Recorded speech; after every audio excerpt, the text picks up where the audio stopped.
2 minutes to the gentleman from Virginia, Chair of the Health, Employment, Labor and Pension Subcommittee of the Education and Workforce Committee, Mr. Good. The gentleman is recognized. Thank you, Mr. Speaker, and thank you, Madam Chair.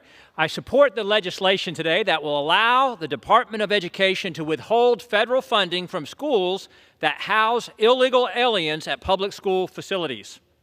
This bill focuses on schools, but the issue here is only a symptom of a much larger problem, a blatant disrespect for the federal immigration laws by this president and the Democrat Party at large. It's no coincidence that cities like New York and Chicago have announced plans to shelter hundreds of immigrants in school gyms and college dorms. These sanctuary cities are breaking the law by refusing to enforce federal immigration policy.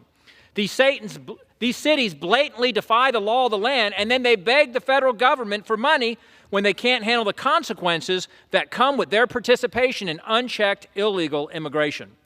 Americans have been suffering under this pattern of lawlessness for years, and it's time for it to stop. President Biden has violated his Article 4, Section 4 constitutional duty to protect the states from invasion, and now it's our American school children who are paying the price.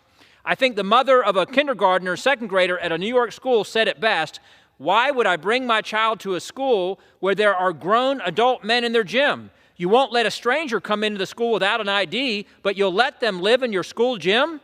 Our schools should not be left vulnerable to the lawless immigration policies pushed by Democrats. This legislation provides the incentive for mayors and governors to protect our children instead of encouraging Biden's border invasion policies that are harming Americans.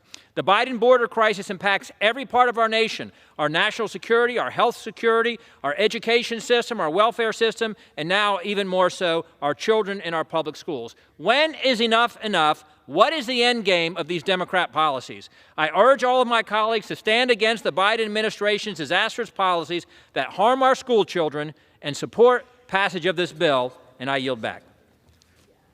The gentleman yields. The gentlelady resigns.